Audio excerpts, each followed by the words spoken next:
Skull and Bones director goes in depth on multiplayer first approach. Somewhere during one of several reboots for Skull and Bones, the game transitioned into a multiplayer first title.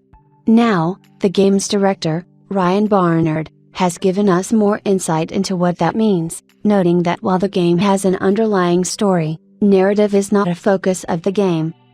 Speaking in an interview with True Achievements last week, Barnard confirmed that Skull and Bones is not a narrative-driven game. Instead, there will be multiple NPC characters in the world that give you missions and there will be some story tied to that, but what really drives progression in the game is infamy.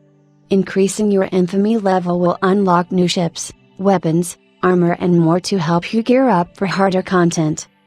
Here is the full quote: "Skull and Bones is not a narrative-driven game. We have narrative pieces in the game. You'll meet important NPCs called Kingpins which have their own stories that you'll learn as you develop rapport with them by taking on contracts with them.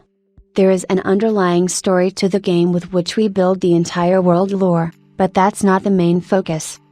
Barnard adds that the team wants players to create their own stories, a line often mentioned in the marketing for long-running multiplayer and live service style games.